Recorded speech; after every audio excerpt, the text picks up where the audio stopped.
It's my pleasure to introduce Neel Chaudhari. Neel is a playwright and director based in New Delhi. He is a founder and artistic director of the Tadpole Repertory Company, which is a collective of writers, actors, directors, and designers. Neel studied history and film and worked in Berlin before returning to India to work in theatre. He was the artistic director of the First City Theatre Foundation from 2006 to 2009, where he wrote and directed his first 5 plays. His works include Taramandal, which is the winner of the Metro Plus Playwright Award in 2010, Still and Still Moving, 2011, developed in collaboration with the Royal Court Theatre in London, and most recently, A Brief History of the Pantomimes. Neel is a member of the Lincoln Center Theatre's Directors Lab in New York and Pluto, a coalition of international theatre directors. He is actively involved as a mentor to college theatre groups in Delhi, and for the past 5 years has helped to run and program Downstairs, which is a small performance studio in South Delhi. Neel. Thank you, and I'm going to. I've prepared a presentation that has many kind of shorthand notes on the side, which is mostly for my benefit. So please don't scrutinize them too deeply. I'm going to assume because Tadpole as a company hasn't performed that often. We've actually performed only once in Bombay. So I'm going to assume that most of you don't know our work, which is why my presentation includes many photographs to seduce you. In true tribute to Mr. Alkazi, my presentation is divided into units. And each unit has an objective, and if that objective fails, I'm going to be in deep trouble. Just a little bit about, we can go to the next one. Okay, just a little bit about where sort of, but before getting into kind of talking about the practice of Tadpole, I just want to talk a little bit about the origins of the group, because I think that's kind of crucial to any talk. So most of the people who sort of constitute Tadpole and have worked with us over the past 10 years come from campus theatre, and mostly campus theatre in Delhi, which is, for those of you from Delhi or know something about Delhi, is an extremely sort of vibrant, very, very sort of exciting space, very rigorous, very competitive. Most campus theatre groups work at least loosely in the form of ensemble. And when I was in college, there was 2 kind of major influences to why the kind of practice that I wanted to follow. One was a production called Line, which was part of our own campus theatre group, which was the Shakespeare Society of St. Stephen's College. Really the only production that I was part of over 3 years in college that had that degree of rigor of process. And the second was the influence of the players who are possibly the most well-known campus theatre group in Delhi from Kirodimal College, who at that time were going through some kind of golden age, because every production they came out with that period was there was something sort of emphatic about it. Even the ones that failed sort of failed emphatically, and and watching them in performance was not half as exciting as watching them in rehearsal, because of course they had and still have a mentor, Keval, who used to be a very kind of key part of generating discussion, debate, and questioning around the process. And as members of other theatre societies, we never really got to be part of that, but every now and then we would sort of interlope into a rehearsal, and that became a very big influence. That mode of inquiry and questioning became a very big influence for me in the work of Tadpole. This period is also, this is the late 90s, early 2000s. There's a lot of anachronisms about Delhi theatre that I found. One was I came from probably the most sort of anachronistic college society, which is the Shakespeare Society of St. Stephen's College, which for some bizarre reason has this myopic fidelity towards performing the work of William Shakespeare every single year. For no reason, they just get into costumes and, spout out soliloquies. And this caused a lot of kind of internal questioning and debate amongst why perform a particular text, how to perform it, when to perform it. But also English theatre in Delhi at that point, because most of us graduated who wanted to get into theatre, was sort of facing a very particular brand of theatre that was English theatre, capital E, capital T, a very sort of stand and deliver kind of theatre where actors who were mostly friends would meet to rehearse easy scripts, perform them, and these would be very short-lived engagements.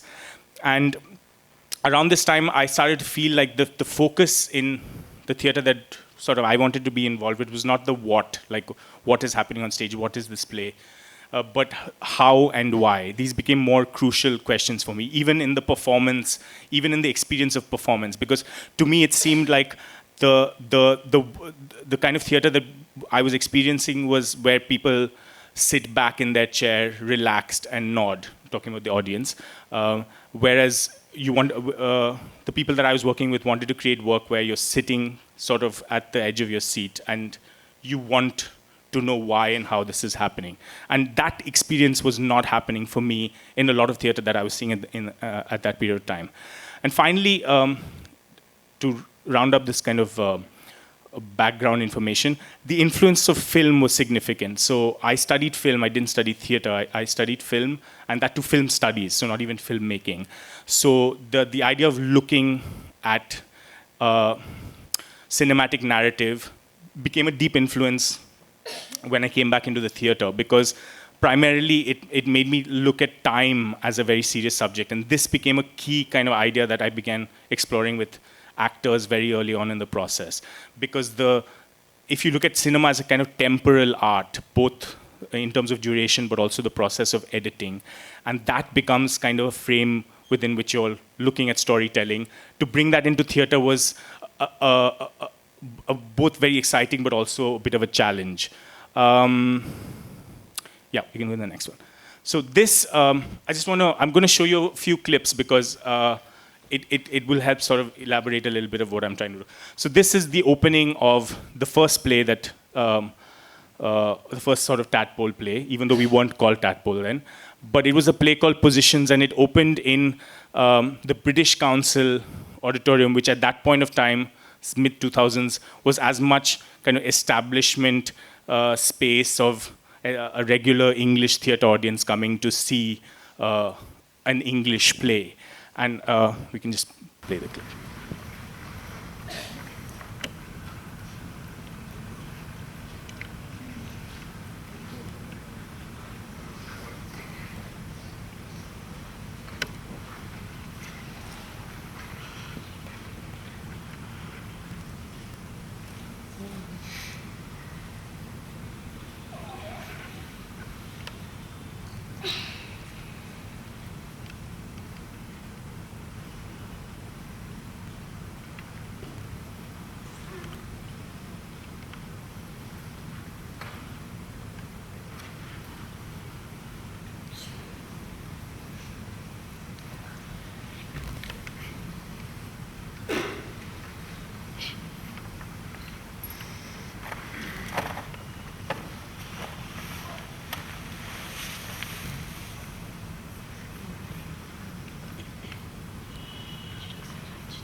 As you can imagine, if you have any experience of watching theatre in Delhi, in 2006, by like 10 seconds into this, the audience was extremely restless. There was not a single line of dialogue. Some very friendly and thoughtful auntie came to me after the show and said, your actress, every time she does this, she's adjusting her panties. That doesn't look good on stage. So, at this point, one of the reasons we made positions was because we had rejected 3 existing scripts, including wonderful scripts by Harold Pinter and Peter Schaefer and things. It's because at that point, the actors that I wanted to work with had absolutely no interest in this material. I think that as a generation, we felt like we had outgrown that kind of relationship with text. And this became a huge kind of spurring towards creating what we were thinking of as original material, which just basically meant creating stories from all kinds of sources. But I think two aspects to this is one, this very complicated relationship with dialogue, particularly the idiom of English theatre dialogue, which was really not working out for us. And so, can we go to the next slide? So most of our work begins with placing the actor at the center initially. And even though we were working on original material, it wasn't text at the center, it was actor at the center. And workshop, the idea of workshop as the root stage of a performance became very key. I've just been in an experience where earlier this year I was directing a play abroad, and what really used to kind of surprise me every day was actors would come in. These are very seasoned theater actors would come in and immediately sit down at a desk and take out their scripts. And this was a workshop. It's called the director's lab. And actors would sit down and take out their scripts.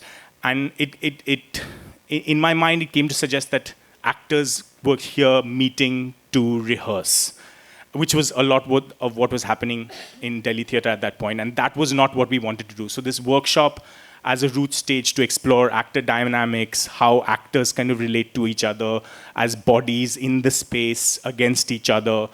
And also this idea of demystifying the process of acting. There was some conversation earlier in the morning session about, how the word talent is such an elusive idea. And really we wanted to kind of steer clear away from it, because at this point I was hearing a lot of, he's such an instinctive actor, and that's so wonderful. His process is so mysterious. And that's the thing, is that we didn't want that. We wanted that mystery to exist in the performance, but not in the process. We wanted the process to be actually investigating actual things. So demystifying this idea of talent and working more in terms of the mornings, Mr. Alkazi's definitions, working more at being able to kind of harness some things, harness what you're doing. So harness your skill and using technique, to borrow from the morning. In this, actors was our major resource, because at that time, it just, a bunch of people, and we weren't friends. This was really important. Usually in Delhi, friends meet to kind of do plays together, and then when they kind of have some differences between them, they're no longer friends, and unfortunately, they're no longer colleagues. Fortunately for us, none of us were friends. We didn't know each other from before. We came together with the common purpose of kind of working together and identifying some kind of common ground.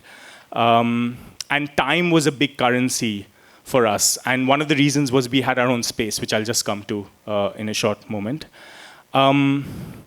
Please tell me if I'm going too fast, or actually if you want to ask a question in between, Zulekha, or whatever, just interrupt, because I'm really going to ramble through otherwise. Raw material for a lot of this early work, including positions and maybe the first 3 or 4 productions that we work on, really came from that workshop space, with the actor being a very serious sort of generative part of that process. So there was a lot of documenting memory and experience. There was a lot of actors doing their own research, not just from their own kind of personal experience, but interviewing people, talking to other people, bringing that material in, throwing that material into this kind of workshop space. Most of our workshops developed around the idea of creating frames and for improvisation, and then finding methods to filter the material that was coming out in improvisations. So often as a director, what I was doing was defining structure and outlines and asking actors to propose, to make propositions within those structures and within those outlines. Yeah, so Positions, for example. Positions is structured around a Margaret Atwood short story, which is called Happy Endings. And the proposition of the short story is that the beginnings and endings of stories are all the same. It's the middle stretch that counts. So the proposition to the actors was, we're going to end each of these 6 vignettes in the same way. And we will add variables in each kind of vignette, which is that the relationship between the 2 people on space will become a little more complicated. And that varied from, okay, you're happily married to your one of you is kind of thinks you're happily married, one of you doesn't. And these were like really kind of very, very stock definitions. But it also included, in the first scene, there's 2 actors. In the second scene, there's 3 actors. In the third scene, there's 4 actors. It also included how much material, physical material, we're putting into space. And actors improvised stories within that structure. And then we spent months. We must have spent 2.5 months on Positions before we actually decided, okay, this is the material that we're now going to rehearse. And at this point, actually, it's useful to note here that none of us were trained at this point. Nobody had received any sort of formal training, whether as writers or directors or actors. And so part of the experience of being in the workshop was also trying to understand what this practice was, how we were kind of trying to define it, what were the markers of this practice. It's also at this point because I was thinking myself of very much as a writer who was directing because there were no other directors in the space. I was thinking myself more dramaturgically that I began writing for actors, for specific actors. So the play would be cast. So we would say these 6 people are doing this play, and then there would be a workshop where the script would be written. The inspiration here was in one of really Delhi's kind of really sort of one of the CP bookstores. I was just rummaging around one day and I found this really dusty diary of a British theatre company from the 70s called the Joint Stock Company, who were really, really big at that point. They were one of the companies that worked regularly in the Royal Court. And they had this incredible method where they would meet as an ensemble, they would cast a production, they would cast a writer. And then they would workshop with the material. They would say, okay, we're doing a play on Speaker's Corner, or we're doing a play on the Chinese Peasant Revolution, something like that. Then they would improvise. The writer, then they would take a long break, say a 2-3 month break. The writer would come up with a skeletal script and then come back, and then they would rehearse and play with that script. And that's pretty much the method we followed on the first 4 or 5 productions. So we were working through the day, and we had the luxury of having a space, so we would actually work from, say, about 10 in the morning to 6 in the evening, after which I would write. And the next day, scripts would come in, and actors would play around with the scripts. And one of the great advantages, something I'll talk about later, is a sort of decentralization of the creative process and not kind of having the director, writer at the helm, was that actors would come in the next day and be absolutely be extremely generous to the material, but also critical of it, which was very crucial to us at that point. Yeah, next slide, please. After about 2 or 3 productions, we start noticing that we're functioning as a sort of company. I don't think this had actually sort of hit us, because it didn't exist in Delhi at that point. The maximum sort of lifespan of young theatre companies at that point was 2 years. So actually, if you were a company in your 4th year, they would be like, oh, you veteran theatre company. So by the time we had kind of been through about 4 or 5 productions together, at this point, we kind of, we were forming officially, because, we needed to have a name and things like that. Because previously we were working under the aegis of another organization. So we decided to call ourselves Tadpole Repertory. And then somebody said, but we're not a repertory. People aren't being paid a salary. We're not a fixed group of people. And then, I don't know why, we just decided to go with repertory. And then for the 7 years after that, we've been justifying why the word is relevant to us. One of the reasons is because there is a common body. And if you look at it in a more expansive way, it isn't just actors, it's also designers, musicians, writers, and now there are more than one director, thankfully. The second is we belonged to a permanent space. So the space that you see over here in the top 3 photos is the basement space in which we have occupied since, and occupied is the right word because it didn't belong to us, it belonged to a photographer, and we borrowed it for one production and we never left.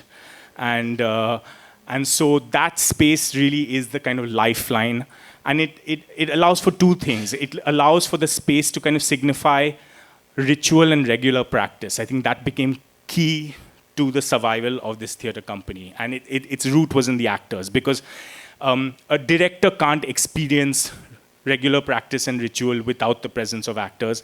A writer can't go through a kind of regular regimen of writing if the material isn't having some kind of outlet. So we always needed to have actors in the space, and that was what was often we were working outside the frames of production. I think this is really useful because most actors in Delhi were at that time meeting to do plays. You know, you would meet, you would rehearse a play, do it, and then disappear. We started meeting even when we weren't doing productions. So those inquiries became really interesting. I was kind of joking with Zulekha before that we have a really sort of bastard pedagogy. And the reason I use that word, and I use it in a completely kind of positive sense, is because having not been trained, we were reliant on assimilating the research and the experience of the members of the company who did get trained. So midway, you had different actors within the company, either going to study, either going to work. So you had people working with Tim Sapel, you had people working with in Poland, you had people working with Philip Zarrilli, and all of this material sort of came back.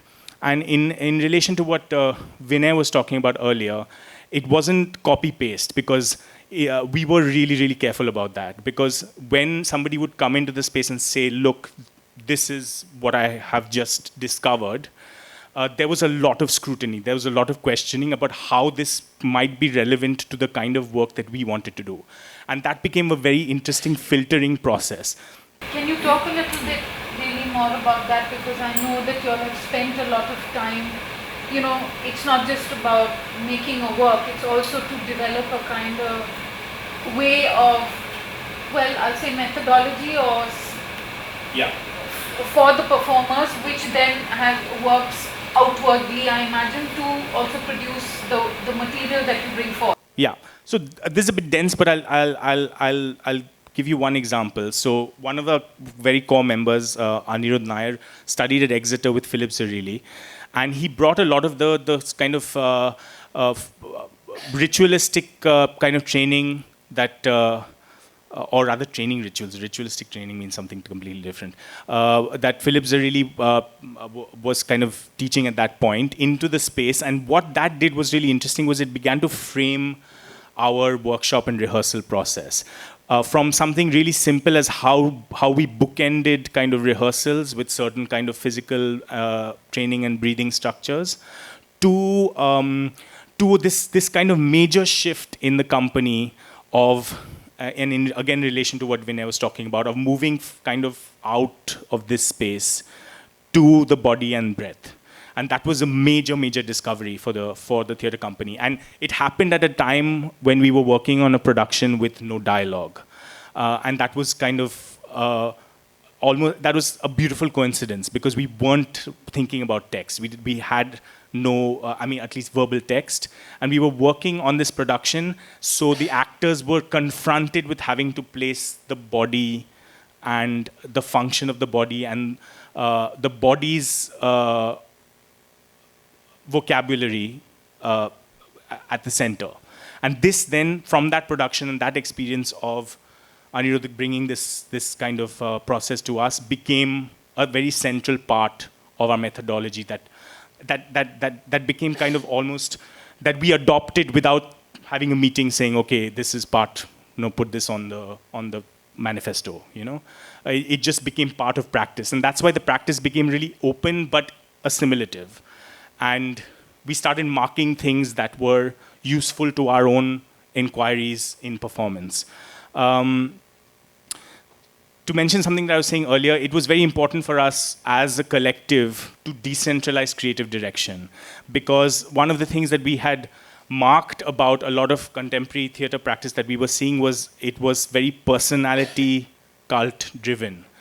And while that individual artistic signature can often be really strong, as a company we wanted to keep ourselves open to the possibility that that kind of creative identity could shift within the group.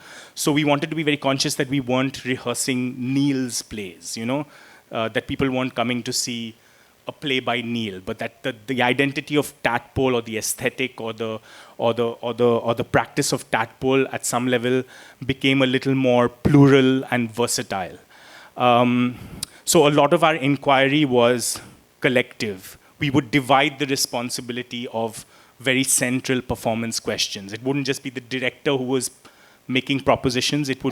Most productions had 2 assistant directors, actually. And the reason to have 2 assistant directors was that they would be like opposing vectors. They would pull in opposite directions. And that was very often strategically selected because we knew there would be arguments. We knew there would be challenges to propositions. And that became, again, a part of the...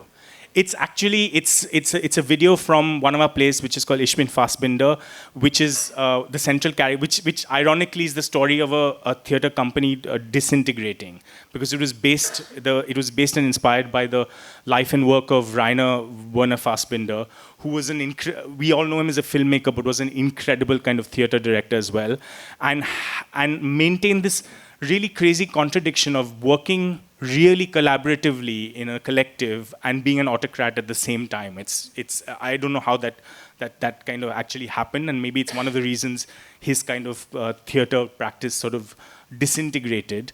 But this play was kind of almost, this play is basically how I describe it is it's Tadpole's nightmare. This production was like staging Tadpole's nightmare. And this is just a video of one character speaking. Off of the Zarelli exercises, you were saying coincided with the production. Yes. Do you have a clip from there? Yeah, that's at the end. Oh, okay. I'll just quickly go through this and... Okay. One of the big challenges for the actors in the company, once we had started kind of getting a certain amount of mileage as a theatre group and not just performing kind of in our own basement, was dealing with very sharp shifts in space. So, for example, just to demonstrate the top pictures from a play called Taramandal, which we opened in a tiny 96-seater in Delhi. And the next show was in a festival in Chennai, which was a 1,000-seater. And because the work that we were creating was of a very particular nature, it was looking at the minute, it was working with gesture, it was working with kind of a lot with intimacy. To suddenly be in that kind of space, which that's the second picture, and that's the third row, so of that auditorium. It kind of threw our practice into a bit of a question, which is that I think earlier on what we were trying to do was preserve everything that we were doing in these kind of minute, intimate kind of settings on larger platforms, and which was totally the wrong approach, obviously. And this became this kind of a dialectic of looking at the same piece of work in different spaces, which is something that most practitioners in Delhi have begun to have to confront, because space is a huge, huge issue in Delhi. So you have theatre companies who are performing in basements, and then suddenly one day they're performing in Kamani. And negotiating, presenting the same work in these kind of varying circumstances makes you really question the process. And actors literally have to perform 2 versions of the same work. And there's a lot of silence in our work. And as many of you may have experienced, when you move from a claustrophobic space to a large space, silence gets amplified, if that's such a thing. So when we performed in Chennai, they have this thing where the audience reviews your play, and I kid you not, every single of those 7 reviews said, but the pauses were too long.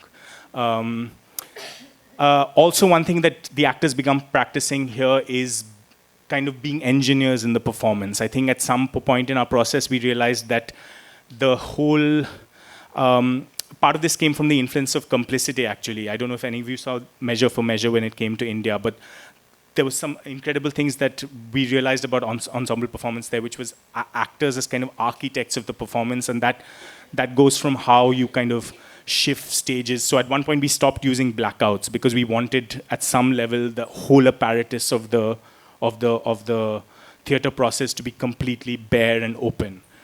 Okay, so this is an example of kind of the work that we've been trying to create. It's a short scene from a play called Still and Still Moving, and performed in a space that we really like, which is not actually a theatre space. It's the Goethe Institute Hall.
Still and Still movie is a really recent production. What it kind of demonstrates, how it kind of marks the practice of tadpole, particularly actors' processes, because it's the production in which we started thinking very seriously about staging the city.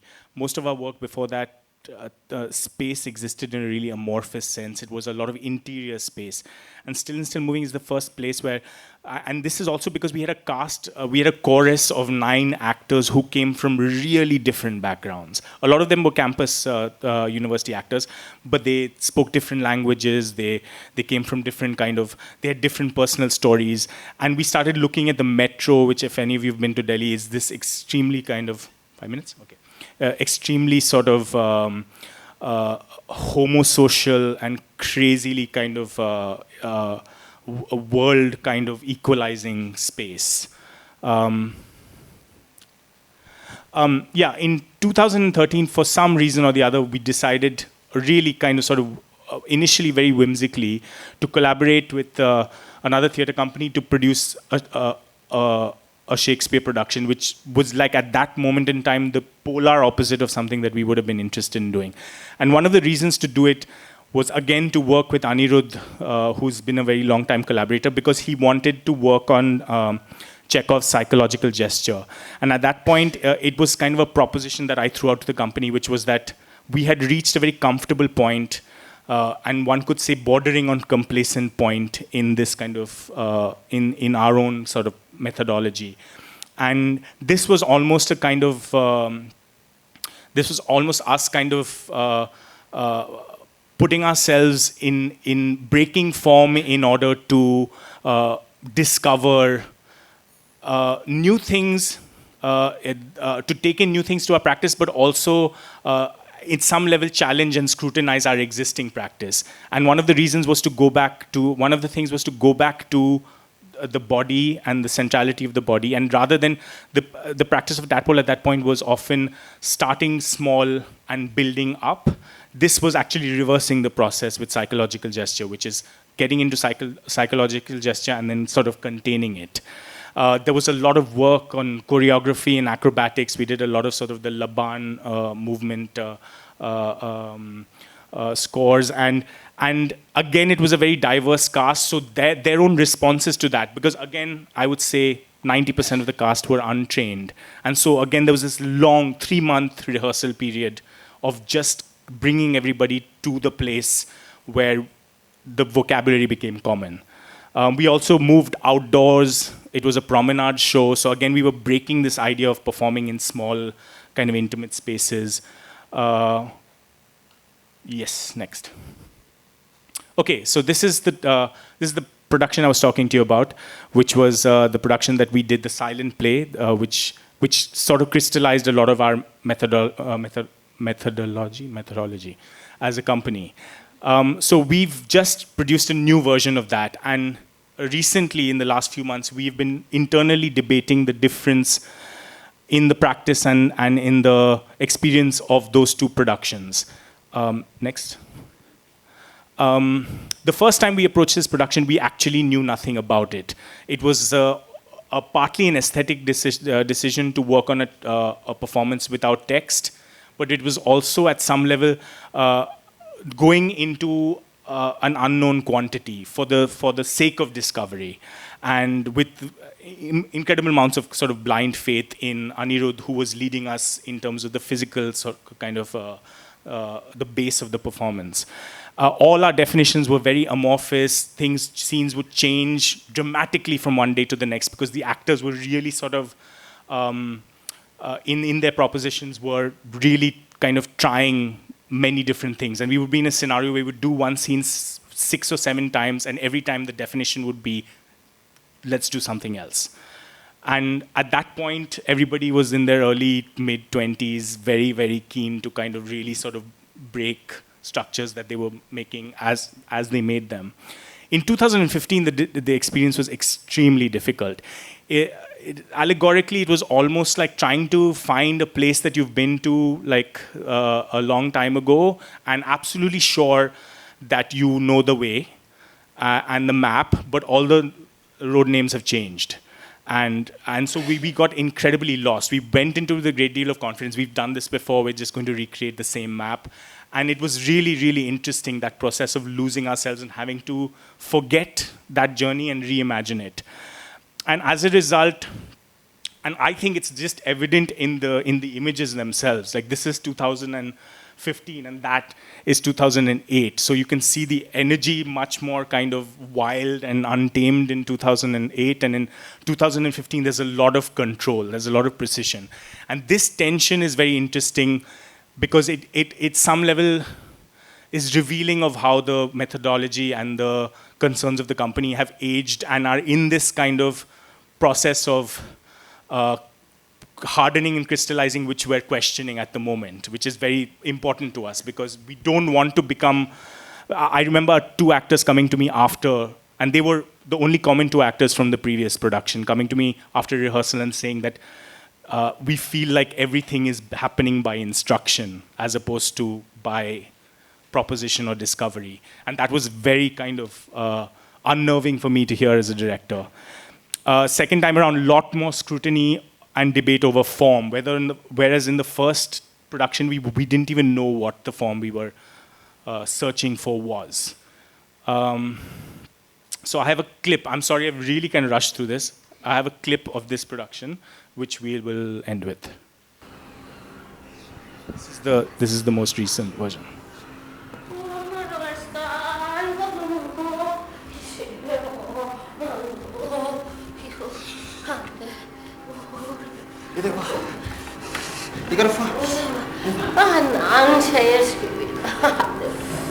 The play is about a community of people who don't speak by choice. They're not mutes. And those who do speak are speaking in gibberish.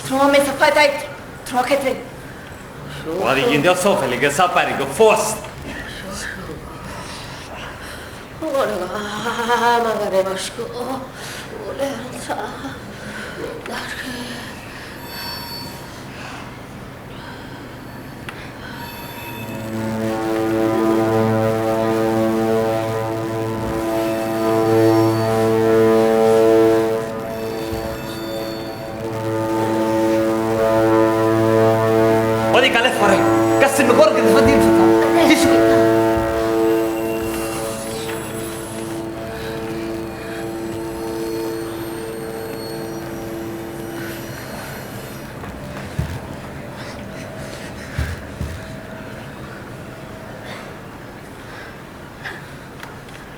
Magarane.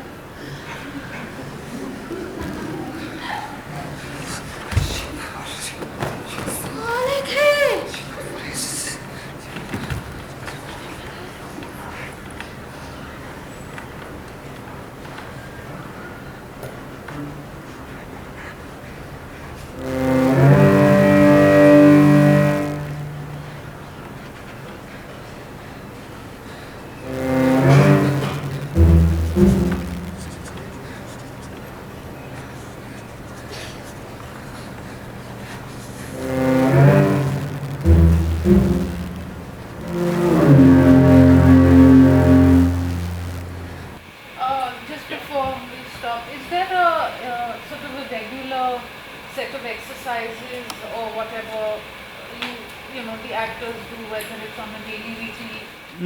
There's a lexicon, as we like to call it, which we've kind of developed, and there are certain sort of there are certain rituals, and obviously when we're looking at specific things, for example, we're looking at the body in space. There's a certain number of things that we will actually do on every production. So, for example, we do a lot of work on sort of mutuality between actors that very often just involves eye contact and exploring space. And it's something that we really push till actors are exhausted, because one of the things we realize early on in our practice is that actors weren't connecting physically enough. And I don't mean like in terms of touch, but even in terms of, and in relation, I really identified when Vinay talked about eye contact as like a really primal kind of connection. At the same time, we do a lot of kind of ensemble physical work, and that's a mixture of training, so a mixture of kind of structures that involve sort of acrobatics and physical warm-up that is based on impulse and physical contact, but also just the placement of bodies in space is something that I find that we always do. So there are exercises. For example, there's an exercise called sitting, standing, lying down, which we love. It's a really stupid exercise, but we do it every time, which is where actors reconfigure images, and in each image, one person is sitting, one person is standing, and one person is lying down. And it's when you explain the exercise to particularly new actors, they're like, you know, and it's always miraculous what it does. It becomes this kind of hypnosis. And Just sort of, just to finish it off, yeah. What does that kind of generate? I mean, in terms of why this, I can understand the exercise, but maybe talk a bit about what it produces, an attentiveness to or not, you know. I mean, well, that's exactly what it produces. It produces a certain kind of quality of attention in the actor, which, because most of the people we're working with are untrained, they don't have. They don't come into the space with it. They come in with the opposite impulse, which is, I want to do 10 things, which is why a lot of our work is in kind of focusing actors to understand that they have to start by doing one thing, and whatever that one thing is. And that quality of attention is very kind of key, particularly because we work in a lot of intimate spaces, and a lot of the work is kind of gesture-based, and there's often too much happening.